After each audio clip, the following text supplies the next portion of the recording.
புசு புசு பூரிக்கு ஒரு சென்னா மசாலா ரெடி பண்ணலாங்களா?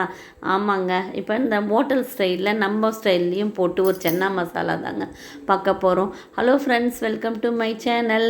இன்றைக்கி சென்னா மசாலா தாங்க பார்க்க போகிறோம். ஆல்ரெடி 2 சென்னா மசாலா 2 பேட்டர்னில் போட்டிருக்கேன். இது 3வது பேட்டர்ன்.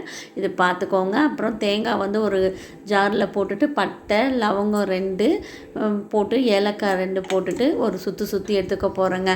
அதுலேயே வந்து 2 துண்டு வந்து இஞ்சி போட்டாச்சுங்க, ஒரு 10 பல்லு வந்து பூண்டு போட்டாச்சுங்க, ஒரு 20 பல்லு கிட்ட சின்ன வெங்காயமும் போட்டாச்சுங்க. தக்காளி வந்து ஒரு 2 வந்து போட்டு அது நல்லா மையாக அரைச்சி எடுத்துக்க போகிறேங்க.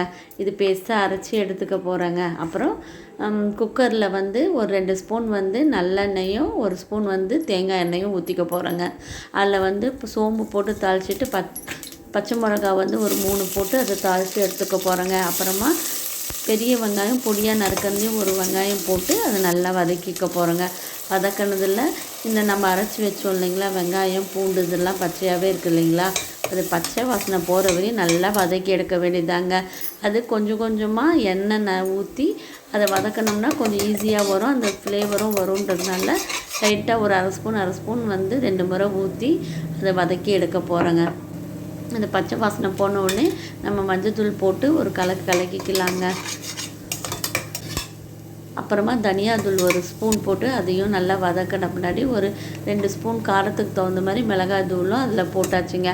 போட்டு நல்லா வதக்கிட உடனே நம்ம 8 மணி நேரம் ஊற வச்ச சென்னாவை வந்து அதில் போட்டு எடுத்துக்கிட்டேங்க. அதை போட்டு நல்லா அதையும் கொஞ்சம் எண்ணெயிலே கொஞ்சம் வதக்கிட்ட பின்னாடி தேவையாக இருக்கிற அளவுக்கு ஒரு கைப்பிடி அளவுக்கு உப்பும் போட்டாச்சுங்க. அது நல்லா கொஞ்சம் அந்த மசாலாவோடு அந்த சென்னா வர அளவுக்கு நல்லா எண்ணெயிலே வதக்கிட்டேங்க. அதை வதக்கணுன்னு இந்த பாருங்கள் உப்பும் கல் உப்பும் போட்டாச்சு. போட்டுட்டு அதுக்கு தண்ணியும் ஊற்றியாச்சுங்க. அது வந்து சென்னா வேகிற அளவுக்கு தண்ணி ஊற்றி அது கொதிய விட போகிறேங்க. அது கொதிக்கிறதுக்குள்ளே சென்னாக்கு ஒரு ஹைலைட்டே இது தாங்க.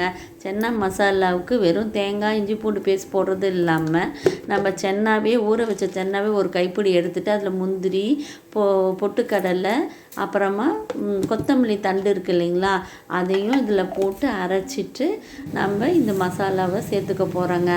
பாருங்கள், எல்லாம் போட்டு அரைச்சாச்சு. அரைச்ச மசாலாவை எடுத்து நம்ம அந்த கொதிக்கிற சென்னா ஊற்றி விட்டு இல்லைங்களா, அந்த சென்னாவில் வந்து அந்த மசாலாவையும் போட்டுட்டு இதை வந்து தண்ணி தேவையாக இருக்கிற அளவுக்கு விட்டுட்டு கொத்தமல்லி தூவி ஒரு 2-3 விசில் 3 விசில் 4 விசில் கூட விட்டு எடுத்துக்கலாங்க. இது ஊற வச்சு தான் சீக்கிரமாக வெந்துடும். ஒரு 4 விசிலில் எடுத்துக்கலாங்க. இப்போ பாருங்கள், சுவையான சென்னா மசாலா ரெடிங்க. இது என் ஃப்ரெண்டு வந்து நார்த் இண்டியன்ஸ் அவங்க சொல்லி கொடுத்தது தான். இது மேலே நம்ம லைட்டாக எலுமிச்சை சாறு தூவிக்கலாம். இல்லைங்கன்னா நமக்கு அந்த டேஸ்ட்டே போதும்னா அப்படியே வச்சு சாப்பிட்லாங்க. இது எப்படி இருக்குன்னுட்டு நீங்களும் செஞ்சு பாருங்கள்.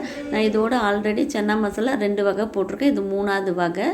நான் கீழே லிங்க் கொடுக்குறேன். இதில் எந்த சென்னா மசாலா நல்லாயிருக்குன்னு நீங்களே செஞ்சு பார்த்துட்டு எனக்கு கமெண்ட் பண்ணுங்கள். எது நல்லா இருக்குன்னுட்டு ஷேர் பண்ணுங்கள், லைக் பண்ணுங்கள், சப்ஸ்கிரைப் பண்ணுங்கள். இவ்வளோ நாள் எனக்கு வந்து இந்த வீடியோலாம் பார்த்து லைக் பண்ணதுக்கு ரொம்ப தேங்க்ஸ். தேங்க்யூ.